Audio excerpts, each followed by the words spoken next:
Hello and welcome to the Nurse Rosa's Insights podcast. I'm your host, Rosa Hart, and we are coming to you today live from VIVE. We are in Los Angeles, California, and joining me today is the illustrious past president, Stephen Ferrara. Thank you so much for joining me Thank today. you so much for having me. I always want to say Ferrari. It's Do you similar. get that a lot? I do, but no Ferraris in my household, unfortunately. Right. But you are doing some innovations in healthcare that I'm very excited about. And I wouldn't say that nursing innovation is moving at a Ferrari-like pace, but thank you for trying to accelerate I'm things. trying to do my part. Yeah. So could you share with us a little bit about your background and how you got into nursing and Sure. what it means to you real quick? Sure. So I've been a nurse practitioner and a nurse for 26 years, which is hard to even think that. It's gone by really, really fast. So was never thought nursing was my first, Right. passion. I Same. will admit.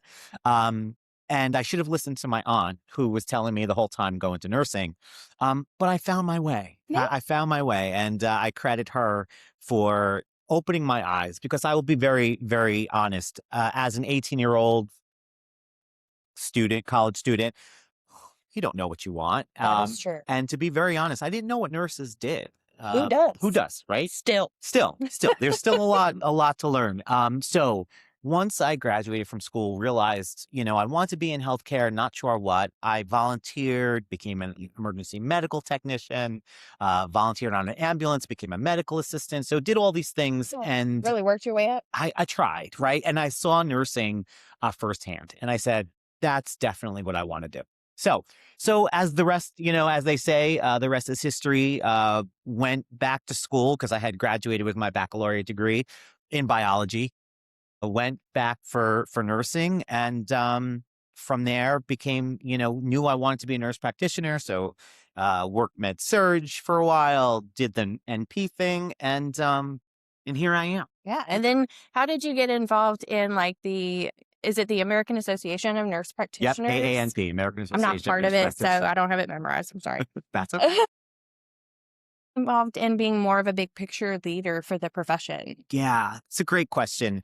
I thought I could be more helpful to the profession by working on systemic issues, right? Like, I love to seeing patients, but I felt there's so much more that needs to be done, and I want to play a part in that. Did you ever encounter issues where they were like, oh no, we can't do that because this policy, we can't do that because this law, we can't do this because this guideline, it says this. And you're like, well, then excuse me, I'm just going to go change that. Yeah, that's exactly what happened. Same. It's exactly what happened. So, I was working as a nurse practitioner, and I found it really odd that I could sign off on some forms, but not sign off on other forms. And it was a physical that I was signing off on. And why could I do it for this and not do it for that? And realize, well, it's because of some regulation or some law. Yeah. And it's got to be changed, right? And sadly, as much as it affects our patients, there's really nobody working on it. And I want to be able to work on it. So Or there wasn't, and you did. And there wasn't, right? So I said, well, I'm going to try and be part of that, right? I don't take any credit for any of the changes that happened, but I'd like to say that I was part of that. And it's really powerful. How much of us, when we went into nursing, to be part of something bigger than ourselves, to make a difference, Yeah. right? And so you saw a way that a need that needed to be met, and you're like, I want to be part of meeting that need. And then you and I met through the ABAIM, which is the American Board of AI in Medicine. Yep. And I don't know about you, I was very thankful to be included because I'm not a doctor, and it kind of was started by doctors. Yep. And then we got to be part of their first nursing track together. Yep. And I got to learn about your new course that you created, Yeah. the AI Nurse Academy. So will you tell us a little bit about Yes, that? thank you. So the policy piece that I felt I needed to get involved to make change, I felt the same way with AI in nursing. I know that it's a very popular space right now. I know a lot of people are talking about it. What about it? Right. What about it? Did they even know the right questions to ask? Well, it is my hope, right, that I could instill enough information out there that makes people ask those questions. And like my goal is you'll have more questions at the end than when you started. But it's the thoughtful questions. It's the questions saying, oh, wait, I didn't think about something that way. And I really want to get an answer and make it right? So started by building this AI Nurse Academy. I have one course so far that will be more coming. And it's on demand. So it's 60 minutes of a narrated PowerPoint with a post test. And Is it for continuing education credit at this point? I can't remember. It will be. It will be. Okay. It will be. But right now, it's just a certificate of completion. Great. So, yeah. So that's the great thing. And I want to be able to have every nurse, all 5 million of us across the U.S. Well, and almost 6 million if Almost you 6 include million. LPNs, Absolutely. Yeah. I want us to be AI literate. And I want us to be able to, when a hospital system is rolling out a new AI system, I want nurses to say, wait a minute, I know how a large language model works, and I know that they're predictive models. How was this model trained? And what was the patient data that was used to train this model? And that's going to cause us to say, okay, these people know what they're talking about, and hopefully have us involved throughout the entire process. That's what it's all about. Stephen, I am just so thankful for you, being willing to just jump out and be like, well, nobody else has done it yet. So, I mean, let's go start. Because somebody's got to start, Yes. We've got great visionary leaders like yourself, like Rebecca Love, who they see a torch and they're like, all right, we're going to light this torch. We're going to raise it up. People are going to come around. And then sometimes you got to pass it off. So, yeah, for sure. It takes a village. And it does. The book that I just put out, Speak Up, Start Now. Congratulations on your book. That's amazing. Thanks. I mean, I also want it to get out to all 6 million nurses because 100%. really that's the through line of it as well, is not waiting on other people to solve these problems. People are not going to read our minds and just magically fix things. If you see a solution, then put it out there. And like you were just saying, there's a certificate of completion for that. Sometimes us nurses, we feel like we need those certificates to prove to ourselves that we know what we're talking about, right? And I do think that that is important, but we also need to know that not everybody has to be a nurse practitioner or a physician in order to put forward these solutions, right? We need to just speak up when we see them. And that's how we're going to make change. Right. And I think, where we are today in AI, we're unprepared. Yes. Right. All of us were unprepared. And we need to be having these conversations. We need to be the one saying, wait a minute, this sounds like powerful technology, but I don't think it should be used this way. Right. And I think that's the conversation that we need to be having so that the right laws are passed, the right regulations are drafted. And so we can use it for good and not for evil, because that's the potential, right? Like there's a whole lot of good stuff that can happen from this, but there's also a lot of bad stuff. And I don't want to see that. You just can't assume that what should be is what will be 100%. Unless you help make it be. That's well said. And as nurses, we have to share our insights that are valid from our experience and our expertise.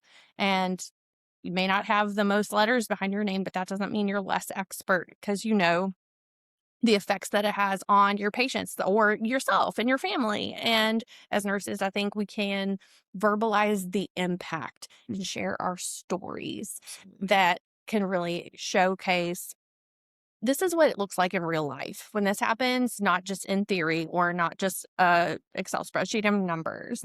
But like, I don't know if you were in the session before your panel, they were talking about different companies that are trying to create solutions for nurses.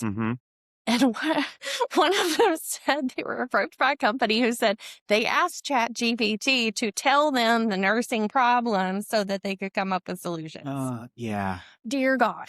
So nurses, please put out your problems and propose solutions, because there are companies who are out there like make money. But they don't even know like what our needs are, let alone what solutions would fit in our current state of being.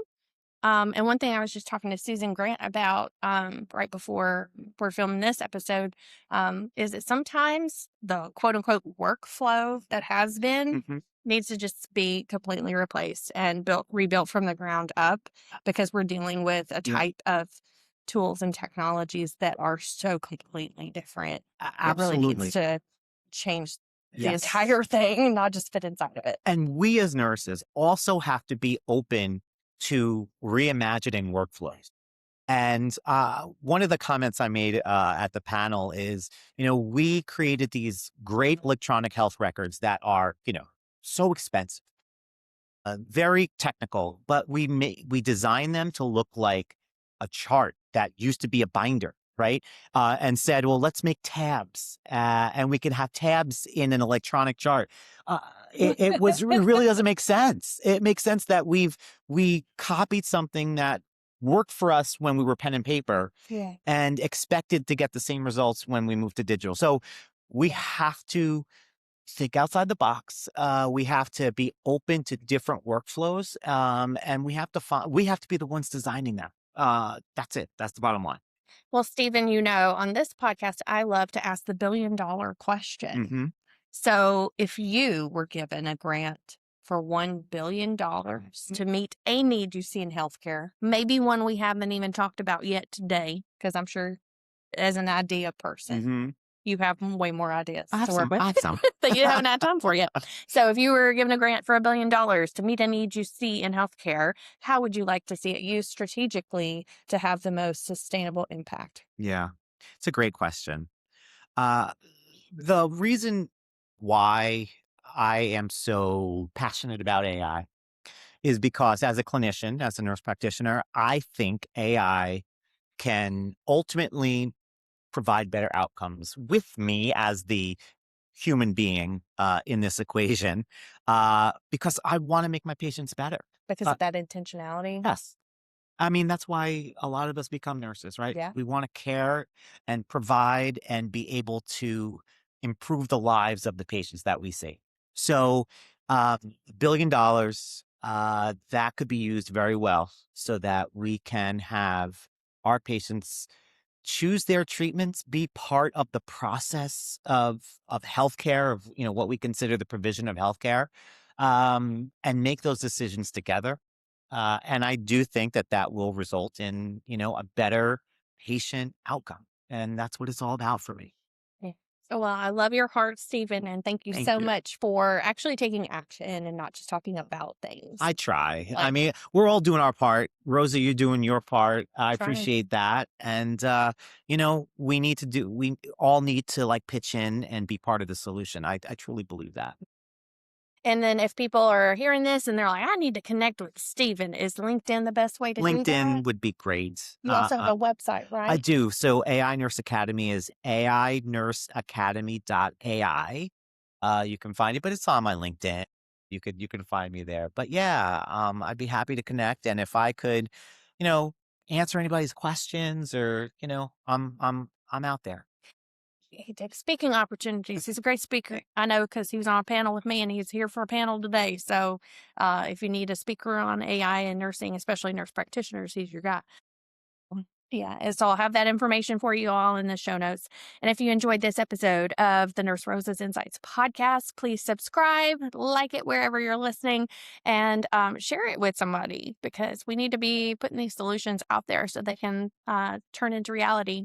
And I will see you in the next episode.